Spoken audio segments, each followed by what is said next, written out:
in, right? Yes, 2011, yes. And that was dismissed in the interest of justice. Yes. Yes. I don't know what that means. I'm gonna just keep my mouth shut. I'm gonna plead the fifth on that. Obviously, it's kind of suspicious. This isn't normal, but I'm just looking at it from the perspective of I done heard motion to dismiss for illegal search and seizure, violations of one's constitutional right. But for me, I'm quite sure if I got caught with a gun, that they wouldn't be telling me they're dismissing me for in the interest of justice unless I had some kind of other, Y'all see the imprint? You see the wear on this? The wear? Been in my back pocket for a while. Thank you, appreciate it. Wow. So we fuck with police. A lie ain't gonna never outrun the truth. So the truth can never be considered disrespect. April 15th, 2005, Tulsa, Oklahoma. A man is shot and killed. His street name, Big Wack. He's the older brother of Cash McElroy Jones, better known as WACK100, both associated with the Tacoma Piru Bloods. He's murdered, and less than 24 hours later, intersection 40 in Wheeler County, Texas, a brown Cadillac is pulled over for going 77 in a 70. Inside the car, a convicted felon and a trunk full of guns. April 15, 2005, Tulsa, Oklahoma. Cash Jones' older brother, known on the streets as Big Wack, is shot and killed. He was associated with the Tacoma Piru Bloods out of California. Public details about the homicide remain limited. No widely published suspect name, no detailed official investigation report has surfaced in open sources. Just the confirmed fact, Big Wack was murdered in Tulsa on April 15, 2005. But the very next day, his younger brother, Cash McElroy Jones, would be pulled over on a Texas interstate while claiming he was on his way to the funeral. Years later, Jones confirmed the dates himself on camera. My brother was killed on April 15th, and I was arrested April 16th.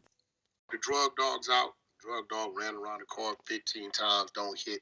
They tap it on the car. The drug dog just looking at it with his tongue out his mouth. But they said, fuck it. They go inside the car. They don't find nothing in the car. They hit the truck. Shit. Bin Laden, Saudi Arabia, and some other motherfucking places in that motherfucker. Right? Right. I'm on the side of the road between the police car and my vehicle saying, I do not give you consent to search my vehicle. I was like a repeat. That's all I kept saying. You know what I'm saying? But what they fucked up is when he pulled me over for the traffic ticket for speeding, he took my license, registration, insurance. I'm in a rental. April 16th, 2005, eastbound Interstate 40, Wheeler County, Texas, a quiet panhandle county with a population of under 1,500. Texas Department of Public Safety trooper Darren Chase is on routine patrol.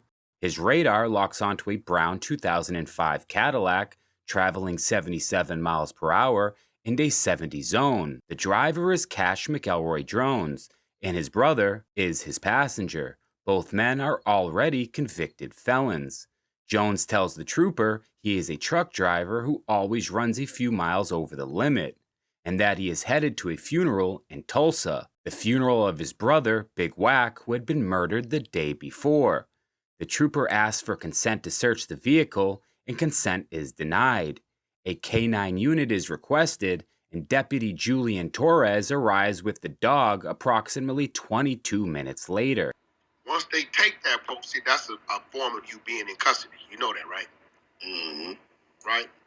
Once they go back, run you, and bring you back your ticket. In this case, they gave me a warning citation, right? Because the nigga was just profiling two niggas in a Cadillac, California plates. He profiling. Once they get you back, he give me a warning ticket for speeding. Gave me all my shit back. Once they give you back your shit, they just released you from custody. Meaning, after that, in order to take me back into custody, either Paul got to come through and they CB saying, okay, this, whatever that, that individual, they see something or hear something, motherfucker kicking in the trunk, you know what I'm saying? Some shit like that. So the nigga doubles back to the window, knocks on the window, and asks me, will you give me consent to search your vehicle? I said, absolutely not. Nigga drew down on me like Barney Fife, shaking like Don. This nigga was shaking like a motherfucker. I'm looking at this nigga, this long ass 357 shaking. My brother on the side of me sleep. He knocked out. So when they pulled us out and cuffed us, their first thing was to wait for them. And then you know what? There's something too. They only got so long to have you on the side of the road before that drug dog get there. Man. Might be 30 minutes, some shit or something like that. They had violated that because I was like 30 minutes. Yeah, it was like 37 minutes. The dog alerts on the vehicle. A probable cause search is conducted, and what they recover is a black rifle, a black shotgun, a loaded black pistol, several magazines, and large quantities of ammunition for each weapon. Under Texas Penal Code Section 4604, it is a felony for a convicted felon to possess any firearm. Both men are charged with unlawful possession of a firearm by a felon. Jones is briefly placed on a federal hold, but he posts a $10,000 bond and returns to Los Angeles. It's January 26, 2006. Cash McElroy Jones is formally indicted in Wheeler County for the offense. August 15, 2006, his attorneys file a motion to suppress. They asked the court to throw out every piece of tangible evidence seized and any testimony from the troopers, arguing the detention and search were unlawful. The state of Texas files a brief in opposition, and the motion is not granted. The case does not go to trial, it simply sits for years. Jones later stated he remained out of bond for 5.5 to 6 years, checking in weekly with the bondsman the entire time. So when we get to court, right, I'm going to tell you how dirty these motherfuckers is, bro, because they would have really, I'd have still been fighting for a couple more years. So when we get to court, we file a motion to suppress due to illegal search and seizure, right? How you get to the trunk. Them niggas would not grant us the motion. They wouldn't deny it, but they wouldn't grant it, right? So I caught that case October 15th, 2005, Shamrock, Texas. Those of y'all that like to investigate WACK, go pull that shit up. Cash McElroy Jones, y'all know my name. Go pull it up. WACK don't got nothing to hide. Right. So about 2000, maybe. March 9th, 2011. Nearly 6.5 years after the traffic stop on Interstate 40. The state of Texas dismisses the case against Cash McElroy Jones. The official reason entered into the record is not lack of evidence, and it is not an illegal search and seizure. It is not a technical dismissal forced by the court. Yeah, right?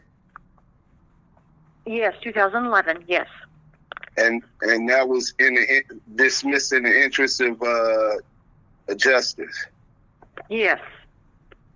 Yes. I don't know what that means. I'm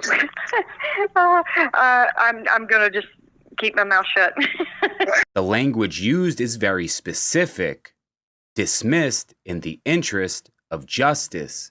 That phrase is a discretionary tool. Prosecutors and judges use it when they decide, for reasons that are not always publicly detailed, that continuing the case is not in the best interest of justice.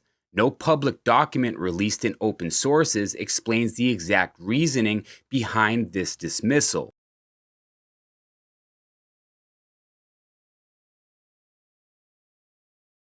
In the years that followed, independent content creators and street news channels began digging into this case. Channels covering the paperwork started circulating documents from the Wheeler County file, the indictment, the motion to suppress, the state's response, and the final dismissal order. One of the more direct approaches came from content creator Deuce M's, who went live and called the Wheeler County District Clerk's office on camera. Greetings. I'm doing research for a documentary. I'm with Val TV Network out of Las Vegas, Nevada. I was looking for public records on the case, and I'm having a hard time getting the records on this case. Is there any way you could assist me? Well, what kind of case is it? And I'll tell you. It was a gun case, 2005, for Cash McElroy Jones. Okay. Do you have a cause number or anything? I'm trying to find out. The case said it was a motion to dismiss, and then for illegal search and seizure, I can't find the results from that, but I know it got denied because the case continued, right? And then it was dismissed in the interest of justice. I don't know what the heck that meant. But yeah. I'm trying to figure that out. Okay. Yes, that's what it says. Now this is just on the indictment. It's just the indictment. This is not on the seizure case. Was there a seizure case? No. It was an indictment for guns. Can I get that? Exactly what was found in that? Yeah, let's see here.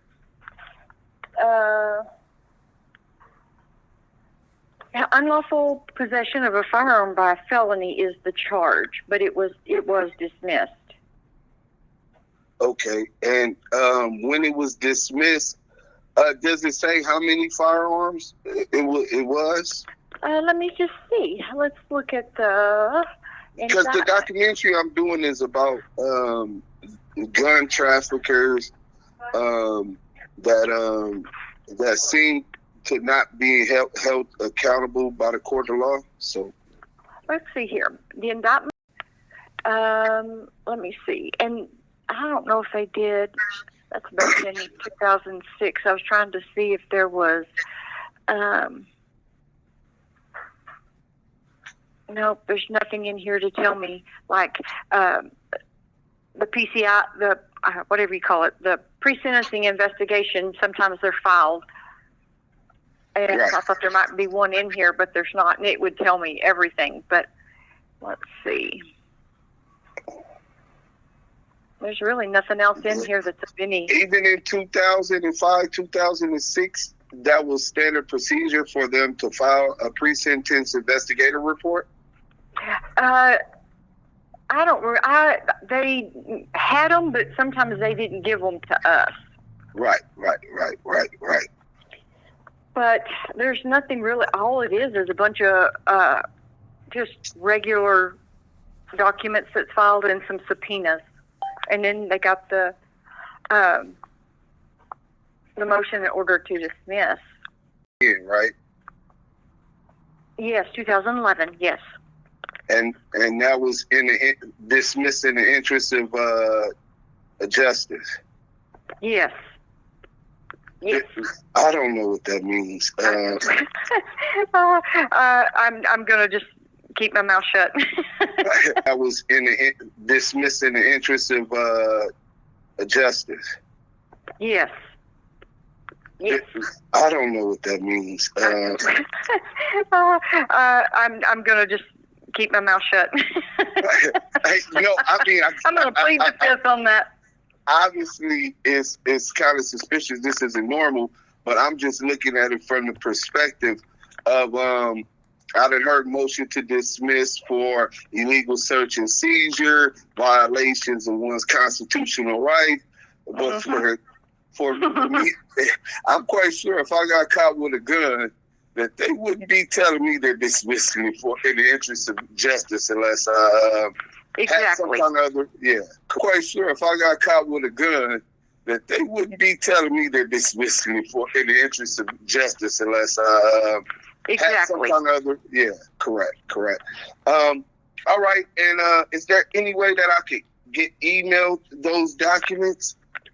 And on the call, the clerk confirmed the existence of the case involving WACK100. The record showed the 2005 traffic stop, the indictment, the motion to suppress, and the 2011 dismissal. When asked about a final disposition, the clerk stated the case had been dismissed in the interest of justice. The live call put the county's own records in front of thousands of viewers in real time. Other creators followed, walking through the same timeline.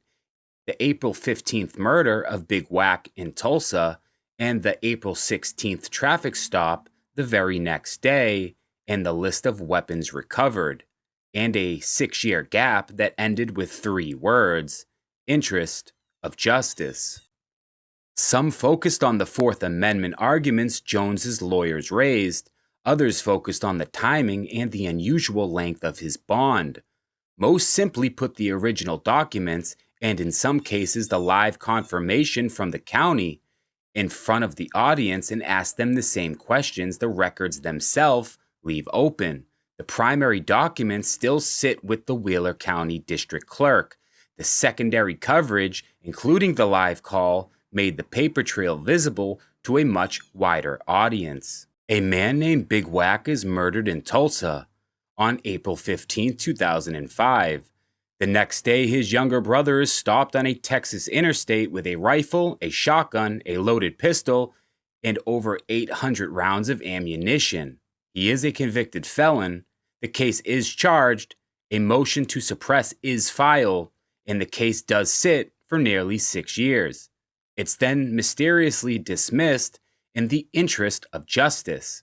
The guns were real, the prior felony conviction was real, and the timeline is 100% real. The official language on the dismissal is also real. Even the county clerk confirmed it on a live call. What is not public, though, is the full explanation. See, I'm supposed to end when the case closes, but this one closed with 3 words that raise more questions than they answer. How does a felon get pulled over with that much firepower and walk away squeaky clean? The case file ended with dismissed in the interest of justice. Only you can tell me what that means. Subscribe for more case breakdowns. Comment what you think the records leave unanswered. It's your boy Misguidid Media. Please don't forget to like, subscribe, and share. You guys know that it helps a lot. I'm out.